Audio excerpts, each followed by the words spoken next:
علی شاہ علیہ رحمہ کے پاس کوئی شخص آیا اور اس نے کہا کہ نظر کو تیز کرنے کا کیا طریقہ ہو سکتا ہے، کوئی وظیفہ بتائیں۔ بالکل وہی سوال جو ابھی آپ نے مجھ سے کیا۔ کیا خوبصورت اللہ والے جو ہے وہ کیا خوبصورت جواب عطا کرتے ہیں۔ انہوں نے کہا جو شخص اپنی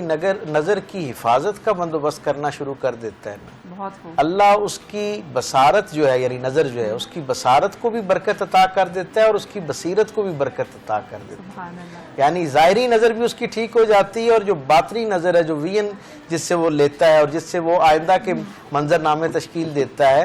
وہ برکت بھی اس کو حاصل ہونا شروع ہو جاتی ہے۔ تو پہلی بات تو یہ ہے کہ سب سے بہترین وظیفہ یہ ہے کہ آپ جو ہے وہ اپنی نگاہ کی حفاظت کا اہتمام کریں۔ یہ جو نظر ہے نا، یہ جو نظر ہے، نگاہ جو ہے، یہ جو آنکھ ہے،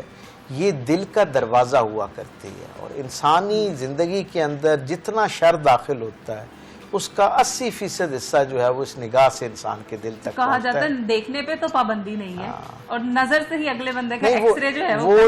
ایک لمحے کی جو غیر ارادی نگاہ ہے نا، اس کی رخصت ہے، اس کی اجازت نہیں ہے۔ ہمارا المیہ یہ ہے کہ جو چیز ہمیں سوٹ کرتی ہے اسے ہم اجازت بلکہ ثواب کے درجے پہ لے جاتے ہیں۔ اور ایک نظر جو ہے نا، ایک نظر کا مطلب ایک نظر ہوتا ہے،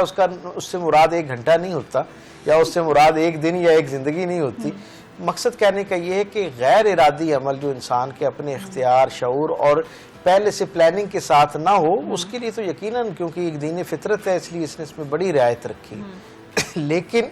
جتنی اس فطری یعنی کمزوری کی بنیاد پر رعایت ہے، اتنی ہی اگر کوئی پلاننگ کے ساتھ، حکمت عملی کے ساتھ کوئی شر کی طرف بڑھتا ہے تو اس پر اتنا وبال بھی یہی دین بیان کرتا ہے۔ اس لیے سب سے پہلا وظیفہ تو یہ ہے، سارے سننے والوں کے لیے، مجھ سمیت ہم سب کے لیے نصیحت ہے کہ اپنی نگاہ کو پاک کرنے کی کوشش کریں۔ جب نگاہ پاک ہونا شروع ہو جاتی ہے، یہ 2 چیزیں جو ہے نا میں آپ سے عرض کروں گی بڑی انسانی زندگی کا سفر آسان کر دیتی ہیں۔ آپ کی نگاہ کا پاک ہونا اور آپ کی زبان کا پاک ہونا۔ جب آپ کی نگاہ اور آپ کی زبان پاک ہونا شروع ہوتی ہے نا تو آپ کے خیالات پاک ہونا شروع ہو جاتے ہیں، اور جب آپ کے خیالات پاک ہونا شروع ہو جاتے ہیں تو آپ کی پوری زندگی پاک ہونا شروع ہو جاتی ہے۔